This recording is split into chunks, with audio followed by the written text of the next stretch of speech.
Hello my dear students, how are you. मैं हूं engineer Arvind Thakur और आप देख रहे हैं अरविंद ठाकुर सर क्लासेस। आज की वीडियो में आपको पढ़ाऊंगा आयनिक इक्विलिब्रियम के बारे में। आयनिक इक्विलिब्रियम हमारे 11th क्लास के सेक्शन में आता है। 11th क्लास के केमिस्ट्री के सेक्शन में आता है आयनिक इक्विलिब्रियम। ये एक बहुत बहुत इंपॉर्टेंट टॉपिक है। आयनिक इक्विलिब्रियम केमिकल इक्विलिब्रियम का पार्ट है, आगे वाला पार्ट है। केमिकल इक्विलिब्रियम और आयनिक इक्विलिब्रियम दोनों मिलकर के कंप्लीट इक्विलिब्रियम होता है, जो एक बहुत इंपॉर्टेंट टॉपिक है 11th एकेडमिक के लिए भी, जेईई मेन, नीट, एडवांस तीनों के लिए। इससे बहुत बेहतरीन क्वेश्चन आता है। यह चैप्टर आयनिक इक्विलिब्रियम के बारे में जनरल कॉन्सेप्ट है स्टूडेंट्स का कि बहुत डिफिकल्ट सेक्शन होता है, लेकिन मेरे अकॉर्डिंग बेहद आसान होता है क्योंकि इसमें रीजनिंग रहता है। अगर इसका कॉन्सेप्ट क्लियर है, हर चीज आपका क्लियर है, तो क्वेश्चन कितना हो बड़ा क्यों ना हो, कितना ही कॉन्सेप्चुअल क्यों ना हो, आप पक्का आंसर करेक्ट करोगे। ओके, तो स्टार्ट करते हैं ionic equilibrium. Ionic equilibrium name से क्लियर है। आयनिक इक्विलिब्रियम केमिकल इक्विलिब्रियम का वह सेक्शन है जहां पे हम लोग आयंस के इक्विलिब्रियम का स्टडी करते हैं। यहां पे आयनों के बीच के इक्विलिब्रियम का स्टडी करते हैं। और बेटर ढंग से अगर बोला जाए तो एक्चुअल में ionic equilibrium is the branch of equilibrium where we study the aqueous solution of electrolytes. Actual में हमारे आयनिक इक्विलिब्रियम में हम लोग एक्वस सॉल्यूशन ऑफ इलेक्ट्रोलाइट्स की स्टडी करते हैं। Aqueous solution of electrolytes, ionic equilibrium में इलेक्ट्रोलाइट्स के एक्वस सॉल्यूशन की स्टडी करते हैं। ओके, अब यहां पे टर्म आया electrolytes, means here we study the aqueous solution of electrolytes. तो सबसे पहले जानते हैं कि इलेक्ट्रोलाइट्स होता क्या है। तो आप सब देखो इलेक्ट्रोलाइट्स हमारा क्या है। टाइप ऑफ इलेक्ट्रोलाइट्स,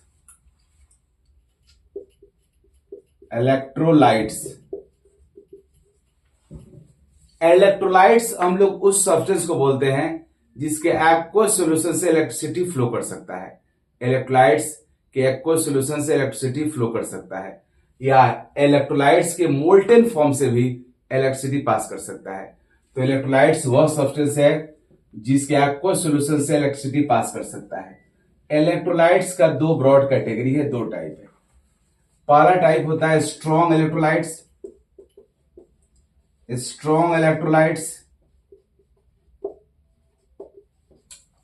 दूसरा है weak electrolyte.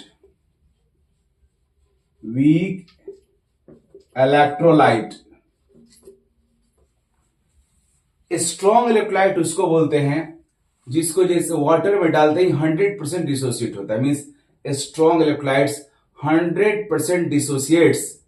Strong electrolytes 100% dissociate in their aqueous solution. कोई भी स्ट्रॉन्ग इलेक्ट्रोलाइट को अगर वाटर में डालिएगा तो 100% मींस कंप्लीटली डिसोसिएट हो जाएगा। This is the definition and identification of a strong electrolyte. Means strong electrolyte 100% dissociate होता है, means they completely dissociate in aqueous solution. They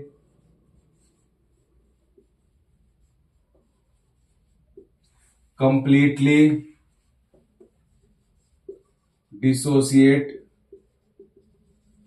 in aqueous solution. अब इनके एग्जाम्पल क्या है? तो स्ट्रॉन्ग इलेक्ट्रोलाइट का एग्जाम्पल है, एग्जाम्पल्स, पहला एग्जाम्पल है ऑल स्ट्रॉन्ग एसिड्स।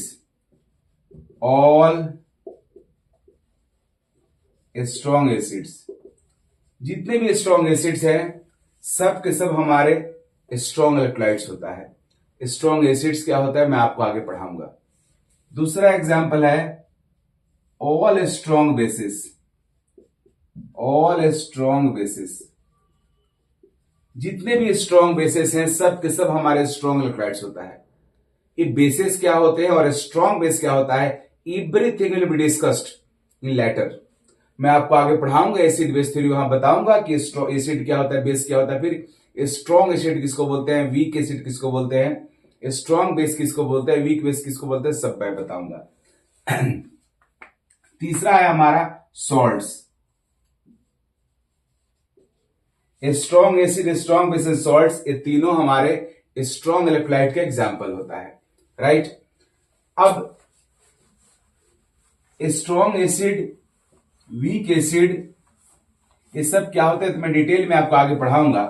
लेकिन अभी यहाँ पे चूंकि इलेक्ट्रोलाइट्स, स्ट्रॉन्ग इलेक्ट्रोलाइट्स मैं बता रहा हूं तो उसका कुछ एग्जांपल दे दूं। जैसे स्ट्रॉन्ग हमारे एसिड्स कौन है, स्ट्रॉन्ग एसिड बोलते किसे हैं मैं आपको आगे बताऊंगा, लेकिन इतना क्लियर है कि स्ट्रॉन्ग एसिड हमारा स्ट्रॉन्ग इलेक्ट्रोलाइट का एग्जांपल है। और स्ट्रॉन्ग इलेक्ट्रोलाइट का डेफिनेशन होता है जो 100% मीन्स वह कंपाउंड जो वाटर में कंप्लीटली डिसोसिएट हो जाए, अपने आयन से ब्रेक हो जाए, उसको बोलते हैं हम लोग स्ट्रॉन्ग इलेक्ट्रोलाइट।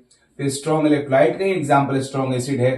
तो स्ट्रॉन्ग एसिड का पॉपुलर एग्जांपल है हमारा sulphuric acid H2SO4, HCl, HNO3, HClO4, they are example of strong acids. You should remember it. मैं आगे पढ़ाऊंगा इसके बारे में डिटेल में, लेकिन अभी इतना याद रखो कि स्ट्रॉन्ग एसिड्स के पॉपुलर एग्जांपल्स है। स्ट्रॉन्ग एसिड वह होता है जो वाटर में जाकर के 100% डिसोसिएट होता है, कंप्लीटली डिसोसिएट हो जाता है। इसका मतलब यह हुआ कि यहाँ पे अगर HCl हम लिए हैं 1 मोल, अगर मैं HCl लिया हूं तो वाटर में डालने के बाद यह 1 मोल H प्लस AQ लिख रहा हूं, AQ मीन्स एक्वस वाटर, 1 मोल H प्लस प्रोड्यूस करेगा और 1 मोल Cl माइनस भी प्रोड्यूस करेगा।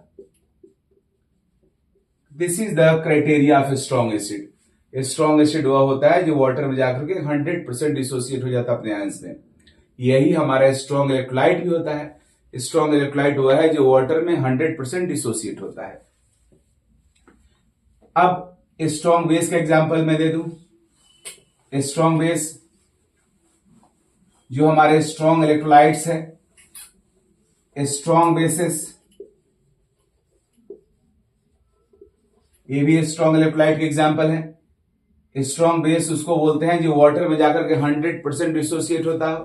एज फॉर एग्जांपल हमारा NaOH, sodium hydroxide, calcium hydroxide, potassium hydroxide, etc. These are example of a strong bases.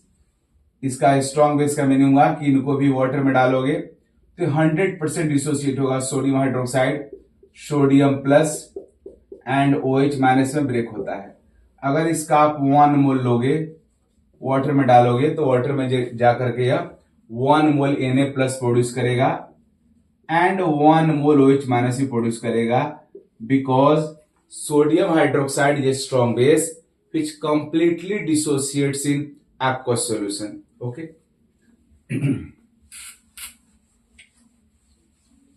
अब तीसरा स्ट्रॉन्ग इलेक्ट्रोलाइट का एग्जांपल हमारा है वो सॉल्ट। तो सॉल्ट के एग्जांपल, सॉल्ट आप जानते हो आप सब, एसिड और बेस के कॉम्बिनेशन से सॉल्ट का फॉर्मेशन होता है। पॉपुलर हमारे सॉल्ट है सोडियम क्लोराइड। इनको भी वाटर में डालोगे कंप्लीटली डिसोसिएट होगा। Sodium plus aqueous, Cl minus aqueous, right. Sodium sulphate भी मेरा हमारा सॉल्ट है। इनको भी वाटर में डालोगे तो sodium plus 2 sodium plus AQ मतलब एक्वस मीन्स वाटर में है, sulphate anion.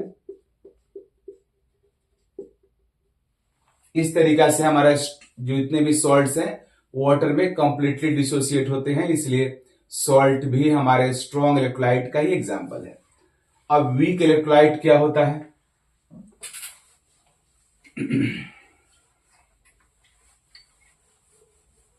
Weak electrolyte name से क्लियर है, वीक इलेक्ट्रोलाइट वह होता है जो एक्वस सॉल्यूशन में मींस वाटर में पार्शियली डिसोसिएट होता है। Weak electrolyte partially dissociate in their aqueous solution. Water में कंप्लीटली डिसोसिएट नहीं होता है, पार्शियली डिसोसिएट होता है। और पार्शियली डिसोसिएट होकर के अपने dissociated form and undissociated form के बीच में इक्विलिब्रियम फॉर्म करता है, जो जिसको आगे हम लोग डिस्कस करेंगे। अभी वीक इलेक्ट्रोलाइट का एग्जांपल, फॉर एग्जांपल्स सबसे पहला एग्जांपल है all weak acids. All weak acids, all weak acids, जितने भी वीक एसिड है सब के सब हमारे वीक, जितने भी वीक एसिड्स है सब वीक इलेक्ट्रोलाइट के एग्जांपल्स होता है। अब वीक एसिड का एग्जांपल क्या है, वीक एसिड क्या क्या है? वैसे तो मैं आपको आगे जब एसिड बेस थ्योरी पढ़ाऊंगा फिर बताऊंगा एसिडिक और बेसिक एसिड, तो वहां मैं बताऊंगा कि वीक एसिड और स्ट्रॉन्ग एसिड क्या है। लेकिन अभी आपके लिए मोटा मोटी तौर पे यही पता होना चाहिए, स्ट्रॉन्ग एसिड वह है जो वाटर में 100% डिसोसिएट होता है, वीक एसिड वह है जो वाटर में पार्शली डिसोसिएट होता है। ओके, इसके कुछ कॉमन एग्जांपल है, वो है हमारा HCN हाइड्रोजन साइनाइड, इसको बोलते हैं हम लोग हाइड्रोजन साइनाइड। दूसरा एसिटिक एसिड, तीसरा हमारा फॉर्मिक एसिड, चौथा carbonic acid, etc। These are the example of weak acids, मतलब ये वाटर में पार्शियली डिसोसिएट होगा। एज फॉर एग्जाम्पल, अगर एसिटिक एसिड को आप वाटर में डालोगे तो डिसोसिएट होकर यहां से H प्लस निकलेगा तो बन जाएगा acetate ion CH3O minus H plus.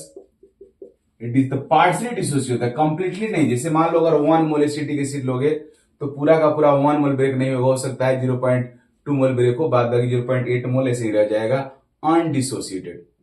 तो हमारा वीक एसिड जो होता है पार्शियली डिसोसिएट होता है और अपने डिसोसिएटेड पार्ट और ये हुआ अनडिसोसिएटेड पार्ट, इसके बीच में इक्विलिब्रियम फॉर्म करता है और इक्विलिब्रियम में एग्जिस्ट करता है।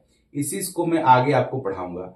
अभी इतना बता रहा हूं कि जो भी वीक एसिड्स होता है वो सब वीक इलेक्ट्रोलाइट है, और वीक इलेक्ट्रोलाइट वाटर में पार्शियली डिसोसिएट होता है, कंप्लीटली डिसोसिएट नहीं होता है। ओके, नेक्स्ट एग्जाम्पल हमारा वो है वीक बेसिस, वो भी हमारा वीक इलेक्ट्रोलाइट होता है। Weak bases, all weak bases are also weak electrolyte. जितने भी वीक बेसिस सबके सब वीक इलेक्ट्रोलाइट है। इसका एग्जाम्पल क्या होगा? तो वीक बेस का एग्जाम्पल होगा जैसे हमारा अमोनियम हाइड्रोक्साइड, ये वीक बेस होता है। अमोनियम हाइड्रोक्साइड को वाटर में डालोगे तो ये भी कंप्लीटली नहीं, पार्शियली डिसोसिएट होगा। अमोनियम कटायन और OH माइनस के फॉर्म में पार्शियली डिसोसिएट होकर के अपने dissociated form and undissociated form के बीच में डायनामिक इक्विलिब्रियम फॉर्म करता है। वैसे भी जितने भी वीक इलेक्ट्रोलाइट है सबके सब ऐसा ही करते हैं, अपने डिसोसिएटेड फॉर्म और अनडिसोसिएटेड फॉर्म के बीच में इक्विलिब्रियम फॉर्म करते हैं। मीन्स वो कंप्लीटली डिसोसिएट नहीं होते हैं, पार्शियली डिसोसिएट होते हैं और इस तरीका से इक्विलिब्रियम फॉर्म करते हैं।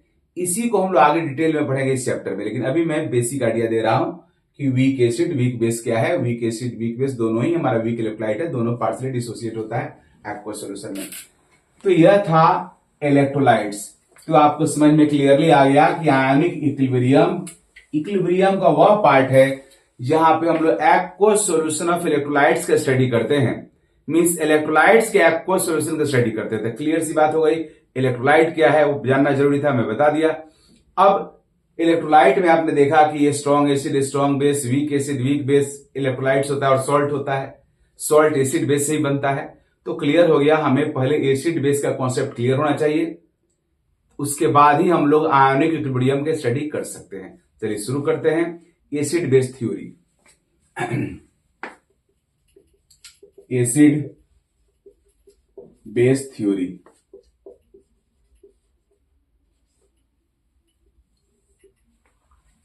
एसिड बेस थ्योरी में जो सबसे पहला जो हमारा फिजिकल टेस्ट है एसिड बेस का, वो यह है कि एसिड वो है जो शॉर्ट टेस्ट होता है एसिड का।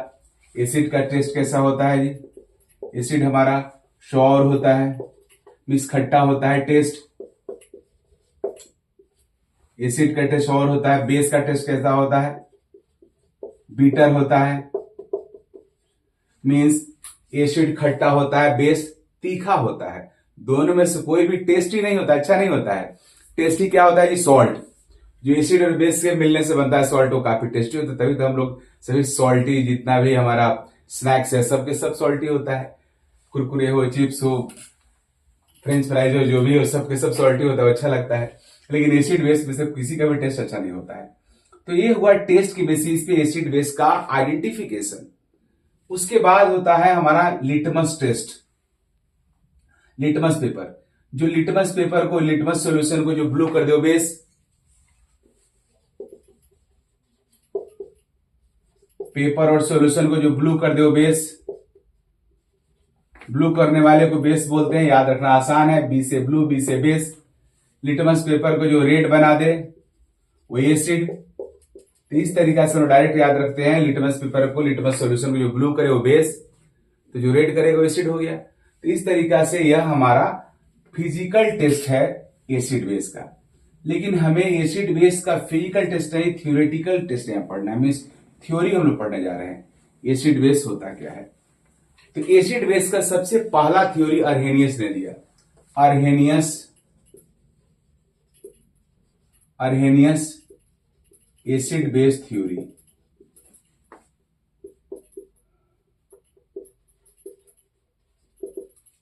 अर्हेनियस के according acid is that species which gives H plus in aqueous solution and base is that species which gives OH minus in aqueous solution. Acid वह है जो वाटर में H प्लस प्रोड्यूस करता है, बेस वह है जो वाटर में OH माइनस प्रोड्यूस करता है। As for example HCl is acid because in water HCl produces H plus produce करता है। H2SO4 is also acid because it gives H plus in aqueous solution, H plus ये भी produce करता है water में, sulphate anion. HNO3 is acid because it gives H plus in aqueous solution. All species जो water में H plus provide करे सबके सब हमारा क्या एसिड है। HClO4 इसका नाम होता है पर क्लोरिक एसिड, इसका नाम है पर क्लोरिक एसिड। इसको वाटर में डालोगे भी H प्लस प्रोड्यूस करता है। AQ मीन्स एक्वस, वाटर के लिए इस्तेमाल होता है, मीन्स वाटर में है H प्लस। पर क्लोरेट आयन, तो जो भी वाटर में H प्लस प्रोड्यूस करे सबके सब एसिड हमारे अर्हेनियस एसिड बेस थ्योरी के अकॉर्डिंग, और जो वाटर में OH माइनस प्रोड्यूस करे वो बेस। तो these are examples of acid.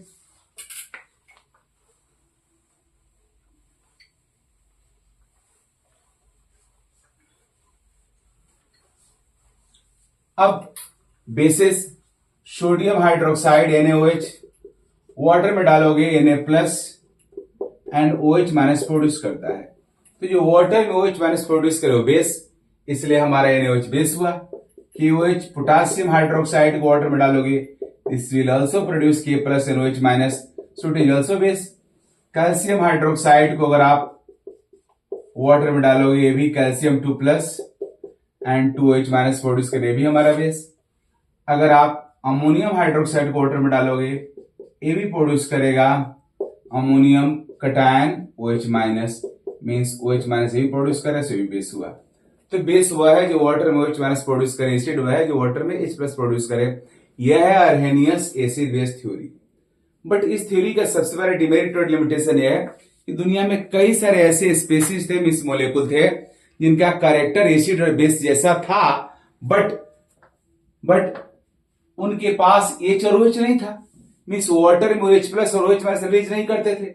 तो ऐसे कंपाउंड जिसके पास एसिडी का बेसिक नेचर है, लेकिन वो वाटर में H प्लस या OH माइनस प्रोड्यूस नहीं कर सकता है, उसके बारे में हमारा अर्हेनियस थ्योरी नहीं बता सकता है कुछ भी।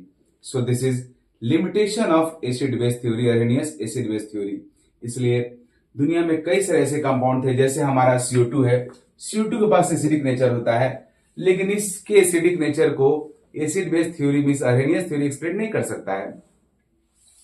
हमारा AlCl3 एसिड होता है, हमारा अमोनिया बेस होता है, इसके बेसिक नेचर को, AlCl3 के एसिडिक नेचर को हमारा यह अर्हेनियस एसिड बेस थ्योरी एक्सप्लेन नहीं कर सकता है।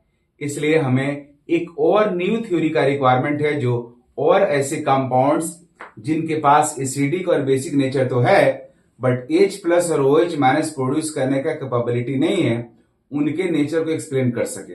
तो अगला हमारा एसिड बेस थ्योरी है वो है Bronsted Lowry acid base theory, Bronsted Lowry acid base theory. Second theory है Bronsted Lowry acid base theory. Bronsted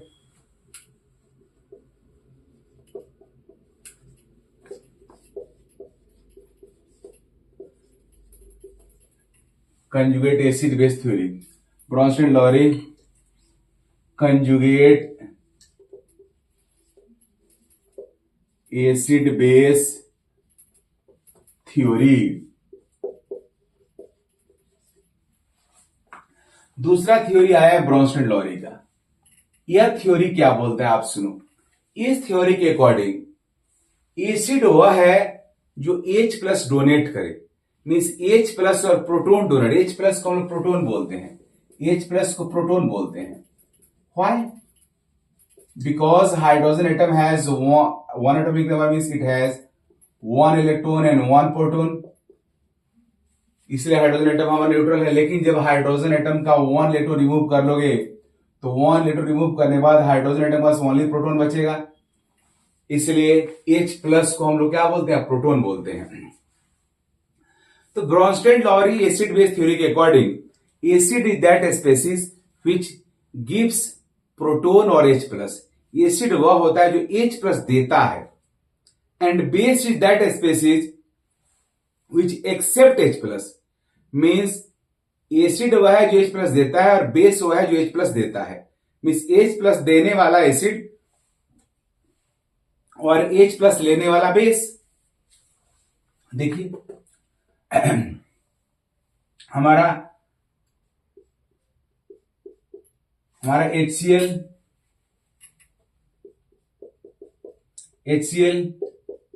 H plus यहां पे डोनेट कर रहा है, H प्लस रिलीज करता है, इसलिए HCl को हम लोग एसिड बोलेंगे Bronsted Lowry acid base theory के अकॉर्डिंग। और हमारा जो अमोनिया है, अमोनिया के नाइट्रोजन के पास लोन पेयर है।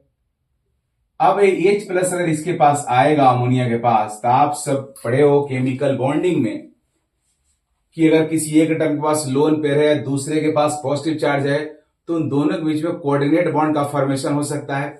यही यहां भी होता है। अमोनिया का नाइट्रोजन जिसके पास लोन पेयर है वह H प्लस से बॉन्ड फॉर्म कर लेता है, मीन्स इलेक्ट्रॉन डोनेट करके। यह क्योंकि इसके पास H प्लस के पास तो कोई इलेक्ट्रॉन है नहीं और बॉन्ड फॉर्म करने के लिए 2 इलेक्ट्रॉन का रिक्वायरमेंट होता है, तो यहाँ पे अमोनिया का नाइट्रोजन बॉन्ड का दोनों इलेक्ट्रॉन प्रोवाइड करता है और H प्लस से बॉन्ड फॉर्म कर लेता है। जब अमोनिया का नाइट्रोजन H प्लस से बॉन्ड फॉर्म करेगा तो बॉन्ड फॉर्म करने के बाद क्या होगा जी, अमोनिया के नाइट्रोजन के पास 3 बॉन्ड पहले से है, चौथा बॉन्ड वो हाइड्रोजन के साथ लोन पे डोनेट करके फॉर्म कर रहा है। बॉन्ड फॉर्म करने के बाद इस बॉन्ड का दोनों इलेक्ट्रॉन नाइट्रोजन का ही है, लेकिन बॉन्ड फॉर्म होने के बाद बॉन्डिंग के रूल के अकॉर्डिंग एक इलेक्ट्रॉन हाइड्रोजन को मिल जाएगा, जिसकी वजह से इस हाइड्रोजन के ऊपर जो पॉजिटिव चार्ज है वो वैनिश हो जाएगा, मीन्स खत्म हो जाएगा। तो हाइड्रोजन का पॉजिटिव खत्म हो गया। लेकिन बॉन्ड फॉर्म होने के बाद नाइट्रोजन का इलेक्ट्रॉन चला गया हाइड्रोजन के पास, तो हाइड्रोजन का तो पॉजिटिव खत्म हो गया, बट नाइट्रोजन तो अपना एक इलेक्ट्रॉन लॉस्ट कर दिया, so nitrogen will receive positive charge. मतलब हम लोग इसको ऐसे लिखते हैं ammonium cation NH4 plus. Means यहां पे you are seeing HCl gives H plus and ammonia accept H plus। HCl H plus donor हुआ और अमोनिया H plus एक्सेप्टर हुआ, इसलिए HCl हमारा हुआ ब्रोंस्टेड एसिड और अमोनिया हो गया बेस। H प्लस लेने वाला बेस, H प्लस देने वाला एसिड, राइट। फिर Bronsted Lowry acid base theory जो है वो कंजुगेट एसिड बेस थ्योरी भी कहा जाता है। ब्रोंस्टेड लॉरी 2 साइंटिस्ट ने बोला कि कोई भी एसिड H प्लस देने के बाद जो उसका पार्ट बचेगा उसका कंजुगेट बेस कहा जाता है। Means after releasing H plus acid becomes it's conjugate base and after accepting H plus base becomes it's conjugate acid. मतलब एसिड जब H प्लस निकल जाएगा तो अपना कंजुगेट बेस बन जाएगा और बेस जब H प्लस ले लेगा तो अपना कंजुगेट एसिड बन जाएगा और इस तरह से conjugate acid base pair develop हो जाता है। चलिए देखिए यहां पे अब मैं इन लोगों को साथ में दिखा रहा हूं। ये हमारा HCl है और ये अमोनिया है। जब दोनों साथ में आएगा HCl H प्लस देगा और अमोनिया के नाइट्रोजन का लोन पेयर H प्लस लेगा। H प्लस निकलने के बाद HCl से H प्लस निकल जाएगा तो क्या बचेगा जी, Cl माइनस। और अमोनिया जब H प्लस ले लेगा तो क्या बन जाएगा, अमोनियम कटायन। अभी मैं दिखाया हूं आपको, तो ये बन गया अमोनियम कटायन H प्लस लेने के बाद।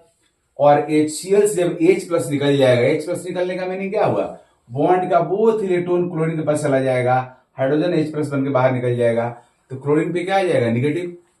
तो यहां पे हो गया Cl माइनस। ये आपका एसिड है क्योंकि इस रिएक्शन में H प्लस दे रहा है, H प्लस डोनर होता है एसिड, और अमोनिया का नाइट्रोजन इलेक्ट्रॉन ले रहा है, मीन अमोनिया H प्लस ले रहा है, एक्सेप्ट कर रहा है, इसलिए हुआ base. Bronsted Lowry acid base theory के अकॉर्डिंग H प्लस देने वाला एसिड, H प्लस लेने वाला बेस, सो यह हुआ एसिड, यह हुआ बेस। लेकिन इस थ्योरी के अकॉर्डिंग एसिड जब H प्लस दे देता है, उसके बाद जो बचता है वो उसका कंजुगेट बेस कहलाता है। तो HCl से H प्लस निकलने के बाद Cl माइनस बचा, so this is conjugate base of HCl। Cb conjugate base, यह conjugate base of HCl। HCl का कंजुगेट बेस हुआ यह, और हमारा बेस H प्लस लेने के बाद बन गया अमोनियम कटायन, तो यह हमारे बेस का कंजुगेट एसिड हुआ। Ca कंजुगेट एसिड, मतलब कंजुगेट एसिड हो गया, conjugate acid of ammonia, right. और इस तरीका से Bronsted Lowry acid base theory के अकॉर्डिंग एसिड बेस हमेशा अपने एसिड बेस जो होता है H प्लस देने के बाद और H प्लस लेने के बाद अपने कंजुगेट एसिड और बेस में कन्वर्ट हो जाता है। यह कंजुगेट एसिड बेस पेयर हो गया, मींस एसिड का कंजुगेट बेस यह हुआ, कंजुगेट बेस, और इस बेस का कंजुगेट एसिड यह हुआ, राइट। यह बेस का कंजुगेट एसिड हुआ और एसिड का कंजुगेट बेस हुआ। अब दूसरा एग्जांपल, सेकंड एग्जांपल, यहां पे यह हमारा HCl है, वाटर है। HCl H प्लस देगा और वाटर H प्लस लेगा, वाटर H प्लस लेने के बाद बन जाएगा H3O प्लस, और HCl से H प्लस निकलने के बाद बन जाएगा Cl माइनस। H3O प्लस कैसे बन रहा है, तो देखो यहाँ पे ये वाटर है, वाटर के ऑक्सीजन के पास लोन पेयर है, तो दो लोन पेयर है। कैसे पता कि लोन पेयर है, तो ऑक्सीजन के पास 6 वैलेंस इलेक्ट्रॉन होता है, ग्रुप 16 का होता है। 6 वैलेंस इलेक्ट्रॉन से 2 इलेक्ट्रॉन से 2 बॉन्ड फॉर्म किया हुआ है, तो 4 इलेक्ट्रॉन ऑक्सीजन का अनबॉन्डेड है। अगर किसी एटम के पास 4 अनबॉन्डेड वैलेंस इलेक्ट्रॉन्स है, तो 4 अनबॉन्डेड वैलेंस इलेक्ट्रॉन से 2 लोन पेयर बना, तो ऑक्सीजन के पास 2 लोन पेयर है। इसलिए जब H प्लस इसके पास आता है तो ऑक्सीजन अपना लोन पेयर डोनेट करके H प्लस से बॉन्ड फॉर्म करता है। बॉन्ड फॉर्म करने के बाद हमारे हाइड्रोजन का तो पॉजिटिव खत्म हो जाएगा, लेकिन पॉजिटिव कहां पे आ जाएगा, ऑक्सीजन पे। इसलिए इसको मैं इसे दिखाया हूं, HCl से H प्लस लेने के बाद हमारा वाटर बन जाएगा, हाइड्रोनियम आयन बन जाता है, इसको बोलते हैं हाइड्रोनियम आयन, और Cl माइनस। तो यहां पे वाटर H प्लस दिया, सॉरी HCl H प्लस दिया, वाटर लिया, तो यह हुआ एसिड, यह हुआ बेस। H प्लस देने के बाद ये बन गया Cl माइनस, ये हुआ कंजुगेट बेस, और H प्लस लेने के बाद ये बन गया हाइड्रोनियम कटायन, तो हुआ कंजुगेट एसिड। इस तरीका से कंजुगेट एसिड बेस का पेयर हो गया। ओके जी, तो आप देख रहे हो यहां पे वाटर, ऐसे हम लोग वाटर को न्यूट्रल सॉल्वेंट के तौर पे ट्रीट करते हैं, बट वाटर हमारा एसिडिक और बेसिक नेचर शो कर सकता है। वाटर के सामने जब HCl रहता है तो वाटर हमारा acidic properties, basic property show करता है, क्योंकि HCl एक स्ट्रॉन्ग एसिड है। लेकिन हमारा वाटर जो वीक एसिड है, जैसे अमोनिया के सामने बेस मतलब एसिड बन जाएगा, वाटर हमारा HCl के सामने बेस जैसा काम करता है। लेकिन हम लोग वाटर को न्यूट्रल सॉल्वेंट के तौर पे ट्रीट करते हैं। अब एक और एग्जांपल लेते हैं,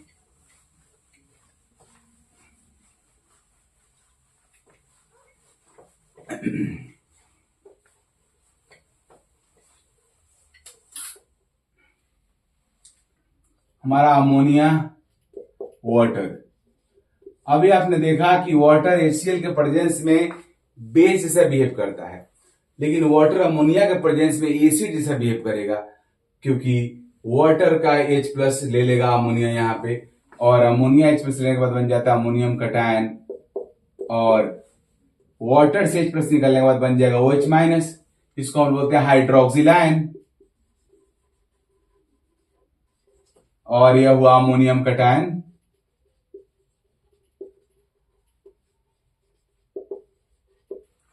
तो यहां पे वाटर H प्लस दे रहा है तो एसिड हुआ, और अमोनिया ले रहा है तो बेस हुआ। H प्लस लेने के बाद हमारा बेस बन जाएगा कंजुगेट एसिड, तो यह हुआ कंजुगेट एसिड, और H प्लस देने के बाद एसिड बन जाएगा कंजुगेट बेस, तो यह हमारा हुआ कंजुगेट बेस। इस तरीका से आप देख रहे हो कि वाटर HCl के सामने बेस का काम करता है और अमोनिया के सामने एसिड का काम करता है, क्योंकि वाटर से स्ट्रॉन्गर एसिड होता है HCl, इसलिए वहां पे बेस बन जाता है, और वाटर से वीकर एसिड होता है अमोनिया, तो वाटर के सामने अमोनिया हमारा बेस बन जाता है, और अमोनिया के सामने वाटर एसिड बन जाता है। मीन्स वाटर एसिड बेस दोनों जैसा बिहेव करता है। तो ऐसा कंपाउंड जो एसिडिक और बेसिक दोनों प्रॉपर्टी शो करता है उसको हम लोग एम्फीफोट्रिक बोलते हैं, और यही वजह है कि वाटर को हम लोग न्यूट्रल सॉल्वेंट के तौर पे इस्तेमाल करते हैं। वाटर को मान लेते हैं कि वो न्यूट्रल है, लेकिन वह एसिडिक बेसिक प्रॉपर्टी शो कर सकता है। अब बात आता है कि कंजुगेट एसिड बेस आपसे लिखने, आपसे क्वेश्चन आएगा एग्जाम में कि आप इस कंपाउंड का कंजुगेट एसिड लिखो, इसका कंजुगेट बेस लिखो, तो आप कैसे लिखोगे? तो चलिए देखते हैं कुछ पॉपुलर कंपाउंड्स का कंजुगेट एसिड बेस।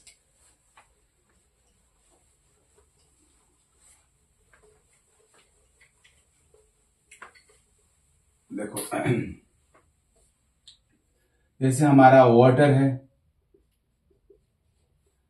हमारा अमोनिया है, हमारा HCl4 माइनस है, हमारा OH माइनस है, NH2 माइनस है, H3PO, H2PO 4 माइनस है,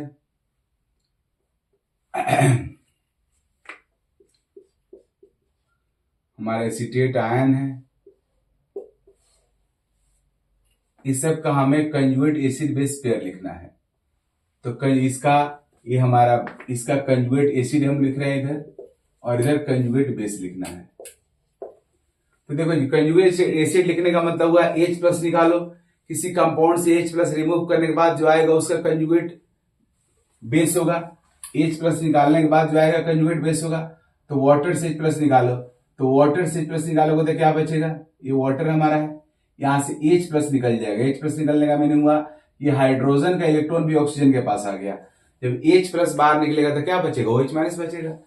तो वाटर का कंजुगेट बेस हुआ OH माइनस, और कंजुगेट एसिड तो H प्लस ऐड करो तो जो आएगा कंजुगेट एसिड होगा। तो वाटर के पास लोन पेयर है, H प्लस ऐड करोगे तो क्या होगा? ऑक्सीजन अपना लोन पेयर डोनेट करके H प्लस बॉन्ड फॉर्म करेगा, और बॉन्ड फॉर्म करने के बाद हाइड्रोजन का पॉजिटिव खत्म हो जाएगा, लेकिन किसके पास पॉजिटिव आ जाएगा? ऑक्सीजन के पास। तो H3O प्लस हो गया कंजुगेट एसिड वाटर का, और OH माइनस हुआ कंजुगेट बेस वाटर का। अब अमोनिया देखिए, अमोनिया का कंजुगेट बेस देखना है तो H प्लस रिमूव करो, H प्लस निकालने के बाद जो बचे वो कंजुगेट बेस। तो अमोनिया से H प्लस निकालोगे तो क्या बचेगा? NH2 minus.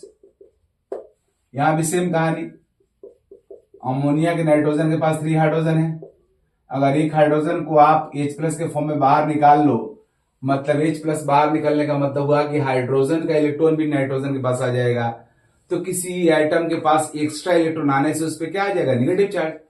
तो यहां पे नाइट्रोजन पे नेगेटिव आ जाएगा और बन जाएगा NH2 minus.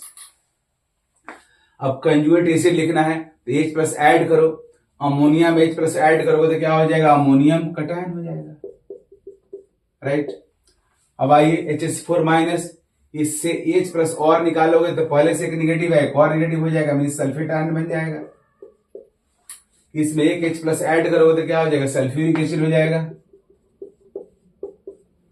OH minus, OH minus में ऑक्सीजन पे पहले से एक निगेटिव है, अब इसका एक और H प्लस निकालो तो एक और H प्लस निकालोगे तो हाइड्रोजन का इलेक्ट्रॉन एक और इलेक्ट्रॉन ऑक्सीजन के पास आ जाएगा।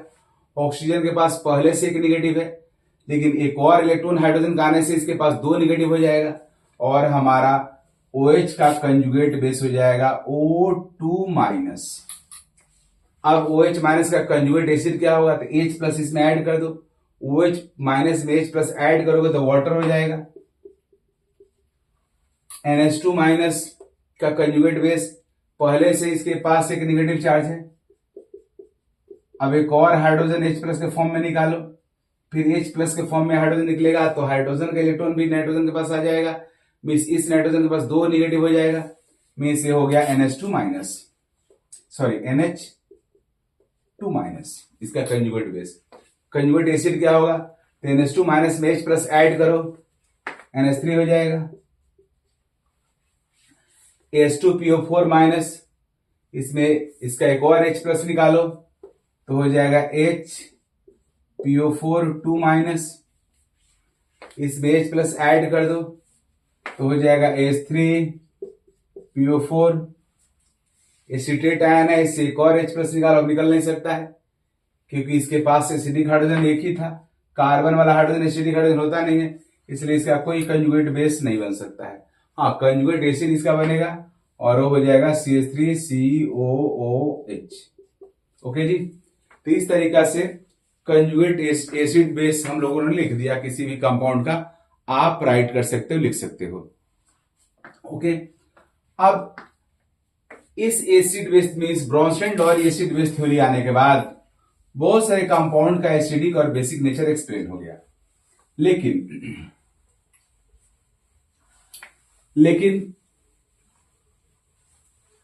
अभी भी बहुत सारे ऐसे कंपाउंड्स हैं जिसके एसिडिक बेसिक नेचर एक्सप्लेन नहीं हुआ। अच्छा, फिर भी मैं इस ब्रोंस्टेन-डॉयल एसिड बेस थ्योरी के बारे में एक और बात बताना चाहूंगा। अगर कोई एसिड बेस पेयर हमारा है, जैसे हमारा HCl water, HCl ammonia, HCl H plus दे करके Cl माइनस बन गया, अमोनिया H प्लस लेकर अमोनियम कटायन हो गया, ये हमारा एसिड है, यह बेस है, यह कंजुगेट एसिड है और एक कंजुगेट बेस है। रूल यह होता है कि अगर एसिड स्ट्रांग होगा तो उसका कंजुगेट बेस वीक होगा, अगर बेस स्ट्रांग होगा तो उसका कंजुगेट एसिड वीक होगा। ये फैक्ट है, याद रखना। If acid is strong, then conjugate base is weak. If base is strong, then conjugate acid is weak. Okay, ये फैक्ट आप याद रखिएगा। अब ब्रोंस्टेन-डॉयल एसिड बेस थ्योरी कई सारे और एसिड बेस को अपने अंदर इंक्लूड किया, लेकिन अभी भी दुनिया में बहुत सारे ऐसे कंपाउंड्स बचे हुए थे जिनके पास एसिडिक बेसिक नेचर तो था, बट वो न H प्लस देते थे न H प्लस लेते थे। तो फिर उनके एसिडिक बेसिक नेचर को कैसे एक्सप्लेन होगा? तो नेक्स्ट थ्योरी आया Lewis acid base theory, Lewis acid base theory.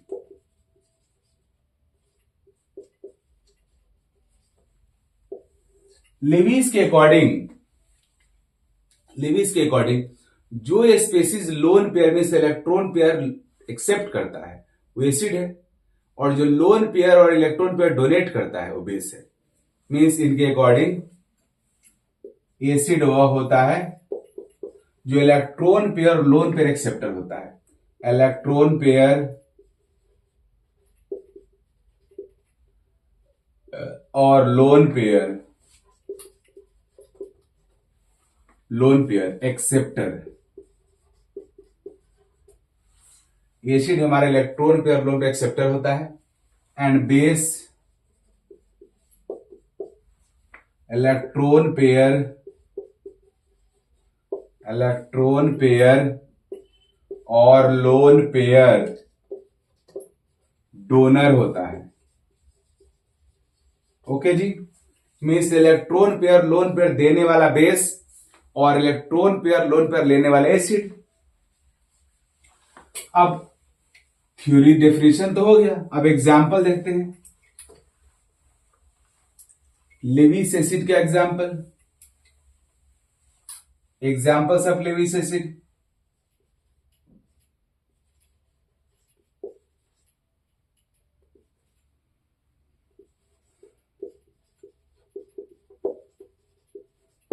इसका एग्जाम्पल तो क्लियर सी बात है बाबू कि इलेक्ट्रॉन पेयर लोन पेयर कौन लेना चाहेगा?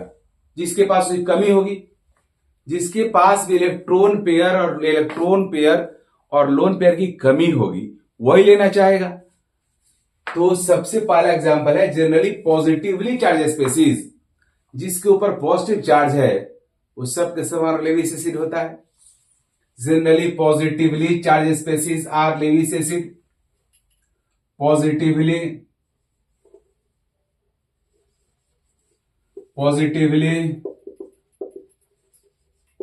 charged species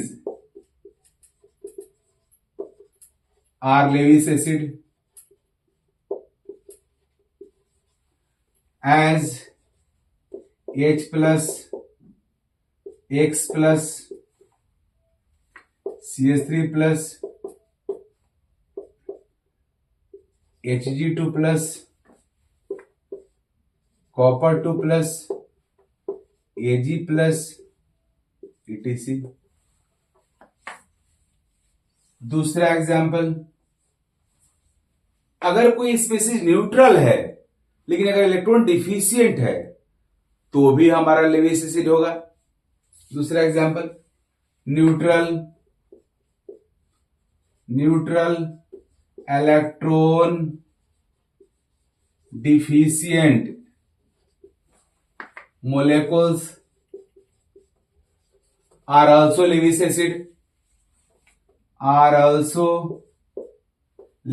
acid as जितने भी हमारे ग्रुप 13 के कंपाउंड है सबके सब लेविस एसिड है।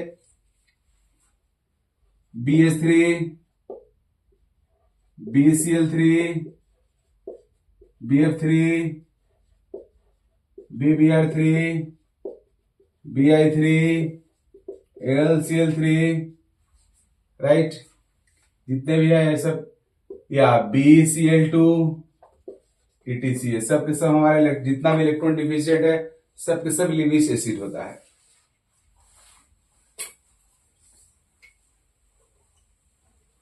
इसके बाद तीसरा एग्जाम्पल है, हमारे जितने भी थर्ड पीरियड एंड ऑनवर्ड्स के जितने भी एलिमेंट है उनका जितना भी कंपाउंड्स होता है वो सभी कंपाउंड्स लेविस एसिड होता है, जिनके पास में डी ऑर्बिटल खाली रहता है। तीसरा, सॉल्ट्स ऑफ या compounds of third period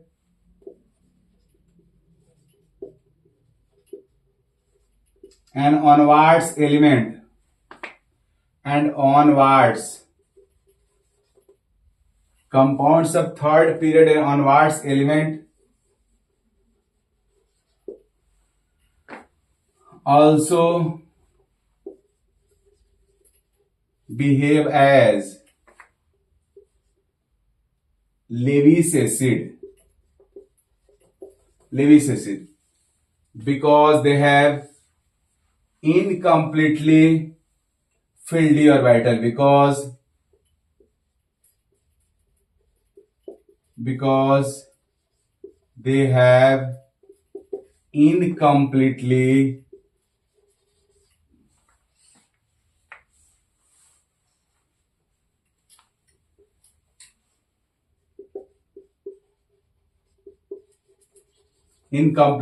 filled d orbital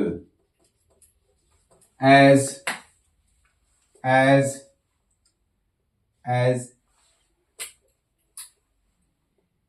SiCl4 GCl4 PCl5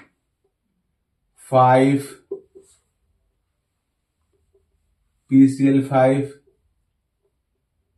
ZnCl2, etc। तो इस तरीका से हमारे लेविस एसिड का एग्जाम्पल है। अब देखते हैं लेविस बेस का एग्जाम्पल क्या होगा। लेविस बेसिस क्या होता है, लेविस बेसिस के एग्जाम्पल्स क्या हैं। तो क्लियर सी बात है, जो भी लोन पेयर दे सकता है, जिसके पास भी इलेक्ट्रॉन होगा, लोन पेयर होगा, वही लेविस बेस जैसा बिहेव कर सकता है। जैसे हमारा लेविस बेस जैसे कौन बिहेव करेगा, कौन इलेक्ट्रॉन पेयर डोनेट कर सकते हैं, इसके पास होगा।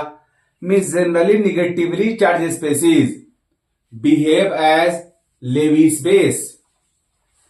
लेविस बेस का एग्जाम्पल, negatively charged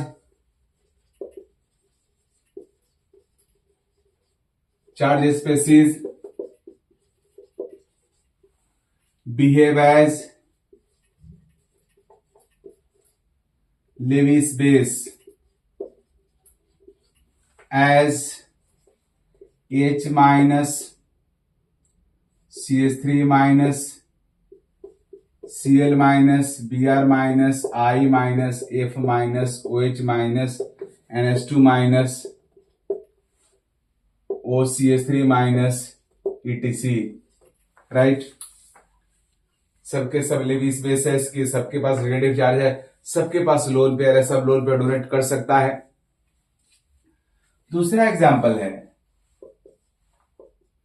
कि अगर किसी स्पेसीज के पास नेगेटिव चार्ज नहीं है, फिर भी उसके सेंट्रल एटम के पास अगर लोन पेयर है, तो भी लेविस बेस जैसा बिहेव कर सकता है। Neutral species which have lone pair at central atom, lone pair at central atom can also behave as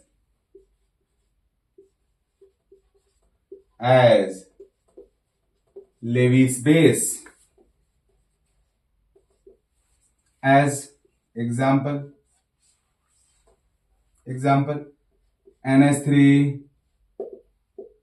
PH3, ASH3,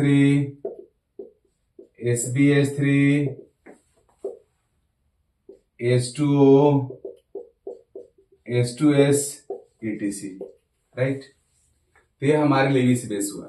इस तरीका से लेविस एसिड बेस थ्योरी हुआ।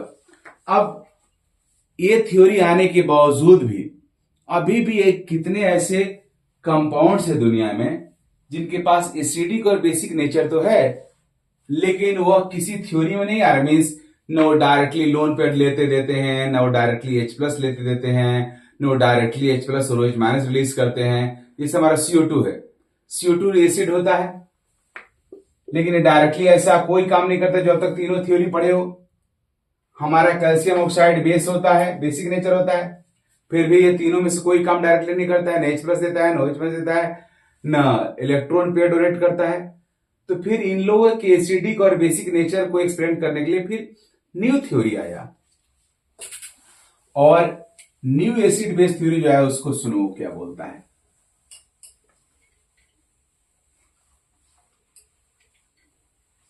न्यू एसिड बेस थ्योरी,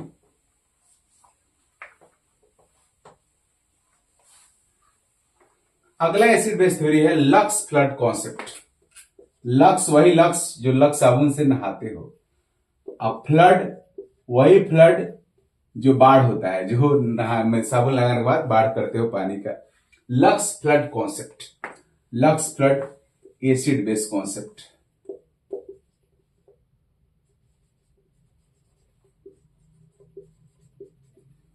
इसके according, इस कॉन्सेप्ट के according, oxide donors are bases and oxide acceptors are acid. Acid का definition, oxide acceptor, oxide means O2 minus, oxide acceptors acid को बोलते हैं। And bases किसको बोलते हैं जी? बेस कौन होता है? Oxide donor, oxide donors, oxide देने वाला बेस, ऑक्साइड लेने वाला एसिड।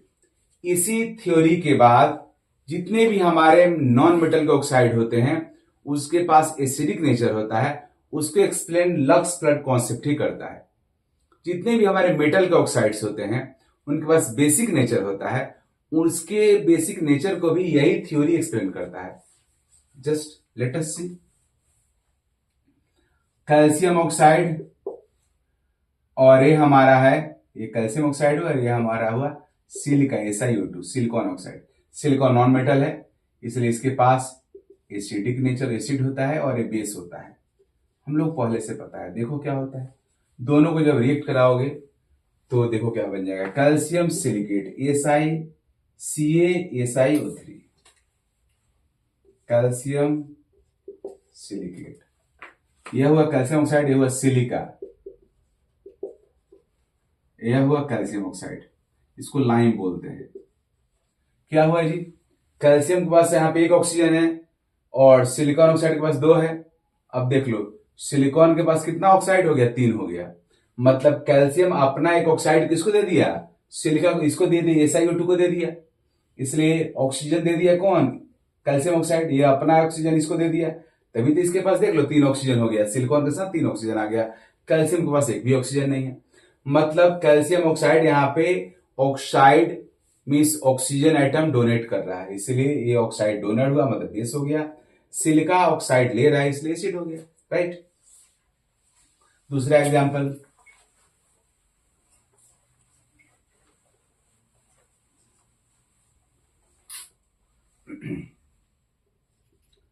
हमारे एपीओ आयरन ऑक्साइड, सिलिका, देख लो FeSiO3, AP oxide iron oxide, oxide दिया, ये लिया, देने वाला बेस, लेने वाला एसिड, राइट। इस तरीका से हो गया। अब calcium oxide plus CO2, calcium carbonate बन गया, देख लो, कैल्शियम ऑक्साइड ने दिया, CO2 ने लिया, लेने वाला एसिड, देने वाला बेस। एंड इस तरीका से हमारा एसिड बेस थ्योरी एक्सप्लेन हो गया। मीन्स इस तरीका से मेटल का ऑक्साइड हो गया बेस, नॉन मेटल का ऑक्साइड हो गया एसिड। अब इसके बाद लास्ट थ्योरी जो आ रहा है उसका नाम है Usanovich acid base concept.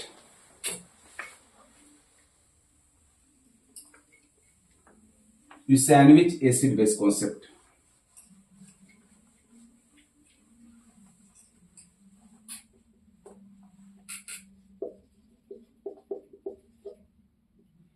Acid base concept,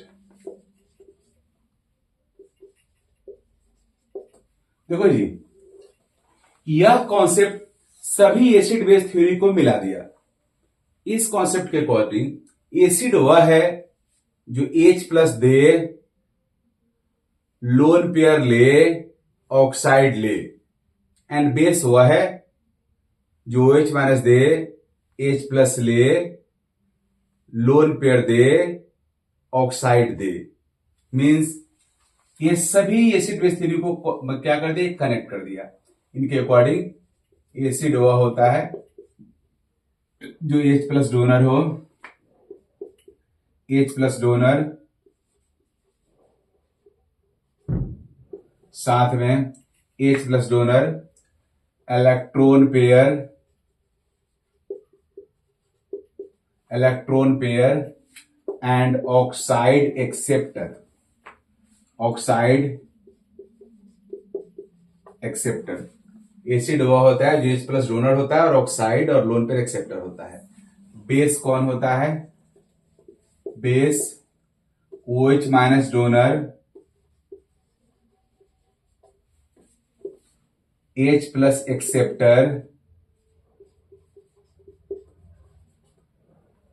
acceptor, low electron pair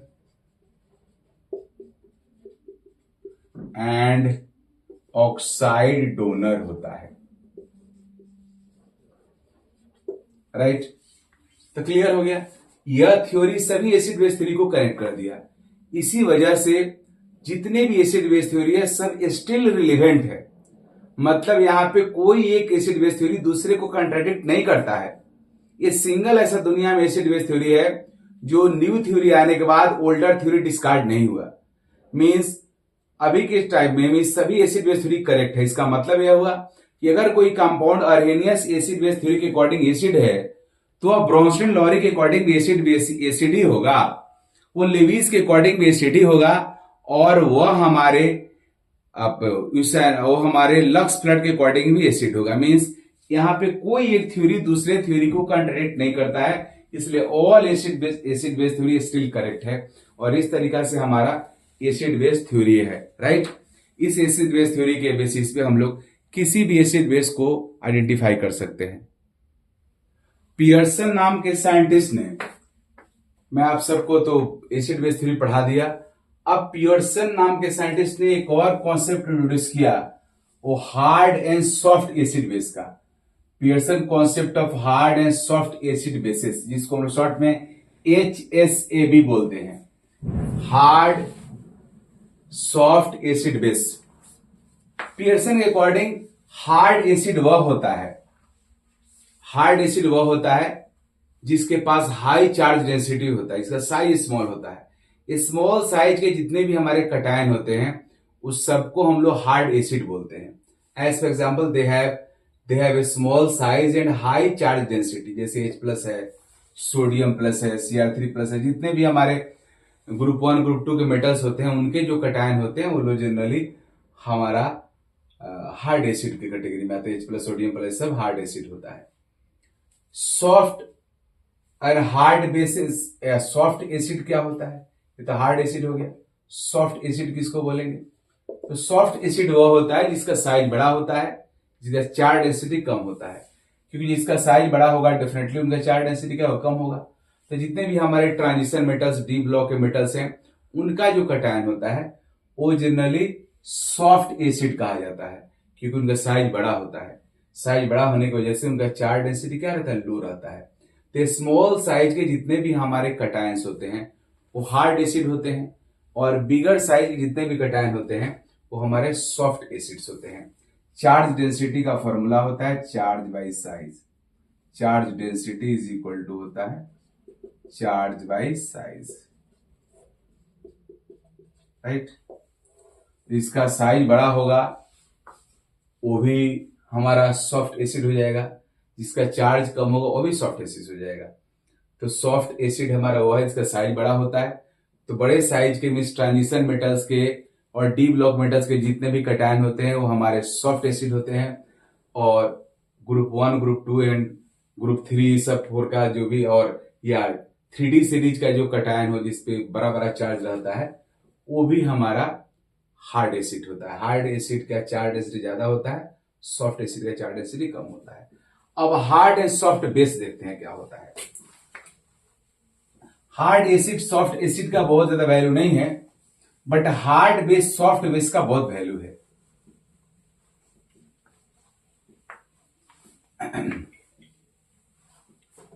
देखो जी, हार्ड बेस का काम है इलेक्ट्रॉन पेयर देना। तो हार्ड बेस वह होता है जिसका इलेक्ट्रॉन लेना हार्ड हो, जिस बेस का लोन पेयर एक्सेप्ट करना, अट्रैक्ट करना डिफिकल्ट हो। जैसे जितने भी स्मॉल साइज के हमारे डोनर एटम होता है, जैसे हमारा एसिड, अगर ऐसा एसिड है जिसमें ऑक्सीजन अगर डोनर एटम है, ऑक्सीजन मतलब ऐसा बेस है जिसमें ऑक्सीजन डोनर एटम है, जैसे हमारा वाटर है, वाटर में ऑक्सीजन हमारा डोनर एटम है, तो ऑक्सीजन डोनर एटम हो, नाइट्रोजन अगर डोनर एटम है, तो ये सब जितने भी हमारे बेसिस होते हैं ये सब हार्ड बेस की कैटेगरी में आता है। हमारा एक माइनस है, ये सब हार्ड बेस की कैटेगरी में आता है, क्योंकि यहाँ पे ऑक्सीजन, नाइट्रोजन होता क्या है कि छोटा साइज का आइटम है, इसलिए इसका जो इलेक्ट्रॉन होता है अपने न्यूक्लियस से टाइटली अट्रैक्टेड रहता है। मतलब हार्ड बेस किसको बोलते हैं? जिस बेस का इलेक्ट्रॉन पेयर, जो इलेक्ट्रॉन हमारा डोनेट होने वाला है, जो इलेक्ट्रॉन पेयर है, ये इलेक्ट्रॉन पेयर न्यूक्लियस से टाइटली अट्रैक्टेड होगा। जिस बेस का इलेक्ट्रॉन पेयर उसके न्यूक्लियस से टाइटली अट्रैक्टेड होगा उस बेस के इलेक्ट्रॉन पेयर को लेना डिफिकल्ट होगा, क्योंकि बेस का जो न्यूक्लियस है वो अपने इलेक्ट्रॉन को अपने तरफ टाइटली अट्रैक्ट कर रखा है, तो इस इलेक्ट्रॉन पेयर को लेना डिफिकल्ट होगा। इस तरह के बेस को हम बोलते हैं hard base, right. Hard base हुआ। तो हार्ड बेस का सिंपल डेफिनेशन होता है, हार्ड बेस वह होता है जिस बेस का इलेक्ट्रॉन पेयर अपने न्यूक्लियस से टाइटली अट्रैक्टेड हो, उसको हार्ड बेस बोलते हैं। और उसका पहचान क्या है?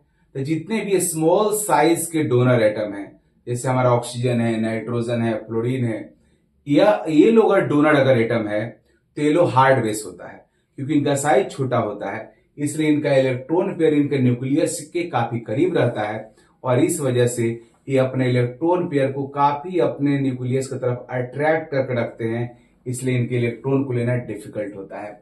तो हार्ड बेस का पहचान हुआ, स्मॉल साइज के डोनर एटम हमारे हार्ड बेस होते हैं। स्मॉल साइज के डोनर एटम, स्मॉल साइज के जितने भी डोनर एटम होते हैं, स्मॉल साइज के जो डोनर एटम होगा, hard basis have, they have a small size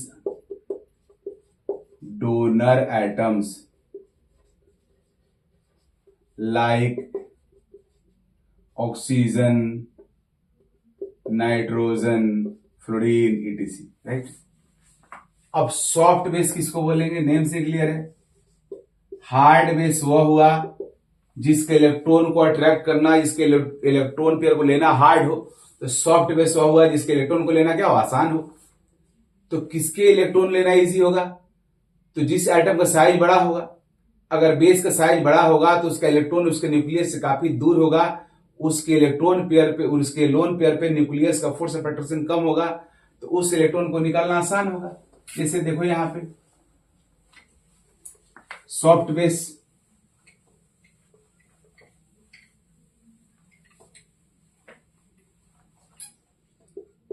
अगर हमारा डोनर एटम का साइज बड़ा है तो उसका इलेक्ट्रॉन जो होगा उसके न्यूक्लियस से काफी दूर होगा, डिस्टेंस ज्यादा होगा, तो इस इलेक्ट्रॉन पे न्यूक्लियस का फोर्स ऑफ अट्रैक्शन क्या होगा? कम हो जाएगा। न्यूक्लियस का फोर्स ऑफ अट्रैक्शन कम हो जाएगा तो इस इलेक्ट्रॉन को हम लोग इजिली बाहर निकाल लेंगे। इसका मतलब यह हुआ कि जिस बेस के डोनर एटम का साइज बड़ा होगा वह बेस हमारा सॉफ्ट होगा। तो सॉफ्ट बेस का डेफिनेशन क्या हुआ? They have bigger size donor atom, they have bigger size donor atom. इनका डोनर एटम का साइज बड़ा होता है। As for example H2S I minus Br minus etc, right. तो ये सब लोग बड़े बड़े साइज का जो होगा हमारा क्या, वो सॉफ्ट बेस होगा। इस तरीका से अगर हम लोग किसी ग्रुप और पीरियड की बात करें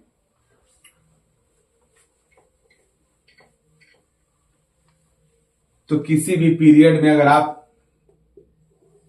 लेफ्ट राइट जाओगे, पीरियड में लेफ्ट टू राइट, तो इलेक्ट्रॉन निगेटिविटी बढ़ता है, साइज घटता है, साइज छोटा होता जाता है। साइज छोटा होने की वजह से CH3 minus, OH minus, NH2 minus, F minus, left to right जा रहे हो, साइज छोटा हो रहा है, इलेक्ट्रॉन निगेटिविटी बढ़ रहा है, तो हमारा सेंट्रल एटम जो डोनर एटम है वो अपने इलेक्ट्रॉन पेयर को और टाइटली अट्रैक्ट कर रखेगा, तो उसको निकालना और मुश्किल होगा। इसलिए पीरियड में लेफ्ट राइट जाने पे हमारे बेस का जो सॉफ्ट हार्डनेस है वो बढ़ता है। Hardness of base increases. क्यों इंक्रीज होगा बाबू? क्योंकि एटम का जो डोनर एटम है, कार्बन ऑक्सीजन ऐसे होगा, पहले होगा NH2 फिर OH माइनस। डोनर एटम का जो साइज है वो छोटा होते जा रहा है। कार्बन छोटा साइज नाइट्रोजन का होगा, नाइट्रोजन छोटा साइज ऑक्सीजन का होगा, ऑक्सीजन से छोटा साइज फ्लोरीन का होगा। तो डोनर एटम का साइज छोटा हो रहा है तो डेफिनेटली उसका इलेक्ट्रॉन न्यूक्लियस से ज्यादा अट्रैक्ट होगा, तो उसको निकालना और मुश्किल होगा। मीन्स बेस का जो हार्डनेस है वो लेफ्ट टू राइट पीरियड में बढ़ेगा। लेकिन किसी ग्रुप की अगर बात करो, किसी भी ग्रुप में टॉप से बटम आओगे तो साइज बढ़ता है। जैसे हमारा F minus Cl minus Br minus I minus, size बढ़ने की वजह से ऊपर से नीचे आओगे तो डोनर एटम का जो इलेक्ट्रॉन है न्यूक्लियस से दूर होता जाएगा, तो उसके ऊपर न्यूक्लियस का फोर्स ऑफ अट्रैक्शन कम होता जाएगा, उस इलेक्ट्रॉन को निकालना इजियर होता जाएगा।